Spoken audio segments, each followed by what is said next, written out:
1 to 1 ஆன்மீக நேயர்களுக்கு அன்பு வணக்கம். நம்ம சேனலில் தொடர்ந்து ஜோதிடம் தொடர்பான சுவையான விழிப்புணர்வு நிகழ்ச்சிகளை பார்த்துட்டு வரோம். அதில் இன்னைக்கு என்ன பார்க்க போகிறோம்னா, ஒருவருடைய ஜாதகத்தில் 2 கிரகம் வக்ரம் அடைந்தாலே அவங்க கோடீஸ்வரன் ஆயிடுவாங்க அப்படின்னு சொல்கிறாங்க. அது உண்மையா என்ன அப்படின்றத பற்றி தான் பார்க்க போகிறோம். இது குறித்து மூத்த பத்திரிகையாளரும் ஜோதிட ஆய்வாளருமான திரு ராஜேந்திரன் அவரிடம் கேட்கலாம். வணக்கம் சார். வணக்கம்மா. சார், ஒருவருடைய ஜாதகத்தில் 2 கிரகம் வக்ரம் அடைஞ்சாலே அவங்களாம் கோடீஸ்வரன் ஆயிடுவாங்க அப்படின்றாங்க. அப்படி பார்த்தீங்கன்னா கடந்த சில மாதங்களாக குரு சனி மாறி மாறி வக்ரம் அடைந்துட்டு தான் இருக்குது. அப்போ இந்த மாதங்களில் பிறந்தவங்களாம் கோடீஸ்வரன் ஆயிடுவாங்களா? நல்ல கேள்வி தான்.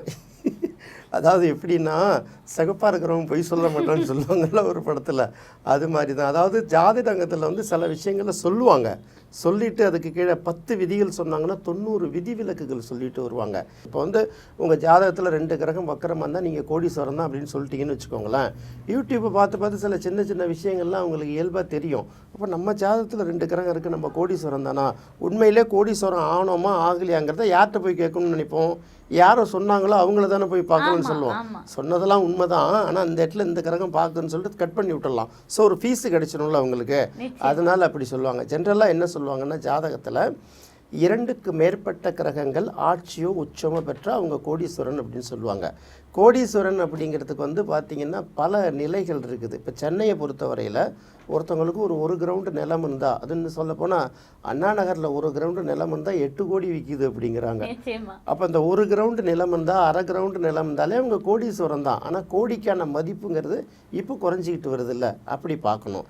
இப்போ நீங்கள் எப்படியே எடுத்துக்கோங்க. முதல்ல கிரகங்களோட வக்ரம் அப்படிங்கன்னா என்னென்னு தெரிஞ்சுக்கணும். வக்ரம் அப்படிங்கிறது பின்னோக்கிய பயணம்னு பேர். இப்போ ராகு கேதுவை விட்டுடுங்க, அது எப்போதுமே பின்னோக்கி பயணிச்சுட்டு இருக்கக்கூடிய அச்சு கிரகங்கள் அப்படின்னு சொல்லிவிடுவோம். சூரியனும் சந்திரனும் எப்போதுமே வக்ரம் ஆக போகிறது இல்லை. ஏன்னா சூரியனும் இயக்கத்தை நிறுத்த முடியாது, சந்திரனும் இயக்கத்தை ரிவர்ஸில் வர முடியாது. அப்போ அதுக்குன்ட்டு கிரகம் கிடையாது. அப்போ அதை கடந்து செவ்வாய், புதன், குரு, சுக்கிரன், சனி, இந்த 5 கிரகத்துக்கும் வக்ரம் இருக்குது. இதில் மெயினான வக்ரம் அப்படிங்கிறது பார்த்திங்கன்னா குருவோட வக்ரத்தையும் சனியோட வக்ரத்தையும் தான் மெயினாக பார்ப்பாங்க. குரு எப்போ வக்ரம் ஆகுதுன்னா, இப்போ உதாரணத்துக்கு இப்போ ரிஷபராசியில் குரு இருக்குது இந்த காலகட்டத்தில். ரிஷபராசிலேருந்து 5ஆம் இடத்துக்கு சூரியன், அதாவது கன்னி ராசிக்கு சூரியன் வரும்போது குருவோட பயணம் பின்னோக்கிய பயணம் ஆகிடும். அதுதான் வக்ரம்பாங்க. அப்படி இல்லைன்னா தேங்கி நிற்கும், மூவ் ஆகாமல். அதுக்கப்புறம் எப்போ வக்ர நிவர்த்தி ஆகுது அப்படின்னு கேட்டிங்கன்னா, இப்போ 5ஆம் இடத்துக்கு சூரியன் வரும்போது வக்ரம் ஆயிடுச்சு. புரட்டாசி மாதம் குரு வக்ரம் ஆகுது. அப்போ 9ஆம் இடத்துக்கு சூரியன் எப்போ போகுது அப்படின்னா, குருவிலேருந்து 9ஆம் இடம் பார்த்திங்கன்னா மகரம். தை மாதத்தில் பார்த்திங்கன்னா சூரியன் மகர ராசிக்கு வரும்போது குரு வக்ர நிவர்த்தி ஆகிடும். இப்படி தான் ஒவ்வொரு வருஷமாக குரு வக்ரம் அடையும். சனியோட வக்ரமும் கிட்டத்தட்ட அப்படி தான். சனி எப்படின்னா, இப்போ கும்பத்தில் சனி இருக்கு இல்லையா, அப்போ மீன ராசிக்கு சூரியன் வரும்போது 5ஆம் இடம் இல்லையா, அப்போ ஆனி மாதம் சனி வக்ரம் அடைஞ்சிருக்கும். அப்போ எப்போ வக்ர நிவர்த்தி அடையும் அப்படின்னு பார்த்தீங்கன்னா, கும்பத்துக்கு 9ஆம் இடம் துலாம் இல்லையா, அப்போ ஐப்பசி மாதம் அங்கே வரும்போது வக்ர நிவர்த்தி அடைஞ்சிடும். இதில் நாட்கள் கொஞ்சம் முன்ன பின்ன வரும், அவ்வளோதானே தவிர. இப்போ ஏற்கனவே இப்போ புரட்டாசி மாதம் குரு வக்ரம் அடைஞ்சிருக்கா, அடுத்தது பார்த்தீங்கன்னா கார்த்திகை மாதம் ஐப்பசி மாதம் வரைக்கும் சனியும் வக்ரம் அடைஞ்சிருக்கா. அப்போ பார்த்தீங்கன்னா ஒரு 2-3 மாதத்தில், ஒரு 4-5 மாதத்தில், வருஷத்தில் பார்த்தீங்கன்னா 2 கிரகம் தொடர்ந்து வக்ரத்தில் தான் இருக்கும். சில நேரங்களில் 3 கிரகங்கள் கூட சில பேர் ஜாதகத்தில் வக்ரம் இருக்கும். அதனால் பார்த்தீங்கன்னா அவங்க அத்தனை பேரும் கோடீஸ்வரன்னா ஒன்றும் கிடையாது. சனியும் குருவும் வக்ரம் அடைஞ்சு எவ்வளோ நாளாச்சு இல்லை.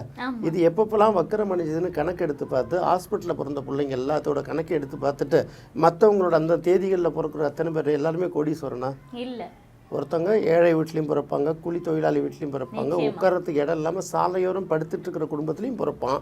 அதே மாதிரி மிகப்பெரிய கோடீஸ்வரன் வீட்லேயும் பிறப்பான். எல்லாம் கோடீஸ்வரன்னா இதை போய் நீங்கள் கேட்டிங்கன்னு வச்சுக்கோங்களேன், கோடீஸ்வரன்னா பணத்தில் இல்லைங்க, அது ஒரு மனநிலை அப்படின்னு எடுத்து ஆரம்பிச்சிருவாங்க. புரியுதா உங்களுக்கு? அப்படி அல்ல. வக்ரம்ங்கிறது என்னென்னா, வக்ரத்தை பொறுத்த வரைக்கும் நீங்கள் தெரிஞ்சுக்கிறது என்னென்னா ஒரே விஷயந்தான். நீங்கள் பிறக்கும்போது என்ன கிரகம் வக்ரத்தில் இருக்குதுன்னு பாருங்கள். அதே கிரகம் இப்போ இந்த கிரக பயிற்சிகள் கோச்சாரம்னு சொல்கிறோம்ல, இந்த காலகட்டங்களில் அதே கிரகங்கள் வக்ரம் அடையும் போது அந்த காலகட்டம் உங்களுக்கு ஒரு மாற்றம் உருவாகும். இந்த மாற்றம் பாசிட்டிவ் மாற்றமாக இருக்கும். இதுதான் உண்மை.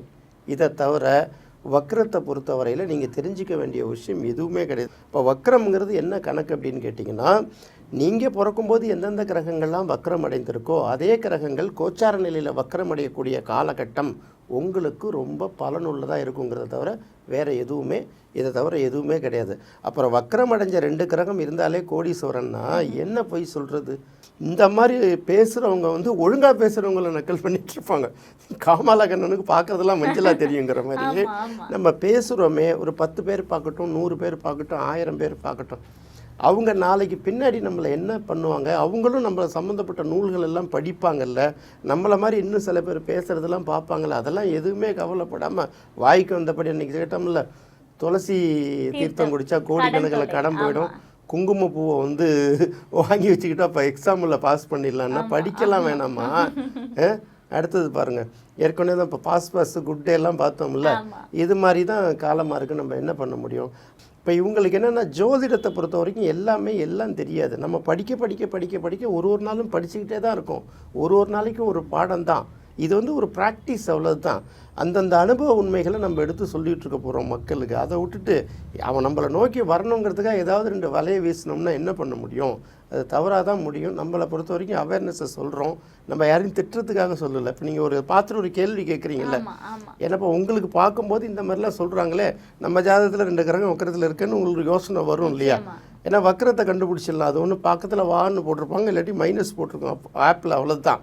அப்போ அதை பார்த்தோன்னே நம்ம கண்டுபிடிச்சனால இதை பார்த்துட்டு நான் அந்த மாதிரி சொல்லலைன்னா எந்த ஜோசியர் சொல்கிறாங்களோ அவங்கள போய் பார்ப்போம்ல. இது எப்படின்னா மக்களை சின்ன பொரியை போட்டு மீனை பிடிக்கிறாங்கல்ல, அந்த மாதிரி வீசப்படுற ஒரு மாய வலை இது. இதில் யாரும் ஏமாறக்கூடாது. நம்மளை பொறுத்த வரைக்கும் விழிப்புணர்வுக்காக சொல்லிடுறோம். அப்படிலாம் ஜோதிடத்தில் எதுவுமே கிடையாது. தவறான கான்செப்ட் அது. 2 கிரகம் வக்ரம் அடைந்தால் கோடீஸ்வரன் ஆகலாம் அப்படின்றத வந்து அந்த உண்மை இல்லை. இது எந்த அளவுக்கு விழிப்புணர்வுல மக்கள் இருக்க வேண்டிய தருணம் அப்படின்றத வந்து ரொம்ப அழகா தெளிவா சொன்னீங்க சார். ரொம்ப நன்றி. நன்றிம்மா. ஒருவருடைய ஜாதகத்துல 2 கிரகம் வக்ரம் அடைஞ்சாலே கோடீஸ்வரன் ஆகிடலாம் அப்படின்றதெல்லாம் வந்து உண்மை அல்ல. இந்த மாதிரி இந்த மாதங்கள்ல பிறந்தவங்கள நீங்க வந்து இந்த மாதிரி வக்ர கிரகமா இருக்கும்போது செக் பண்ணி பாருங்க, அவங்களாம் எந்த அளவுக்கு வந்து கோடீஸ்வரரா இருக்காங்களா இல்லையா அப்படின்றத உண்மையை தெரிஞ்சுக்கோங்க. இது வந்து ஒரு விழிப்புணர்வை ஏற்படுத்தக்கூடிய ஒரு நிகழ்ச்சி தான் மட்டுமே தவிர யாருடைய மனசையும் புண்படுத்தக்கூடிய வகையில எங்களுடைய நோக்கம் கிடையாது. மீண்டும் மற்றொரு சுவையான நிகழ்ச்சியில் சந்திக்கலாம். நன்றி, வணக்கம்.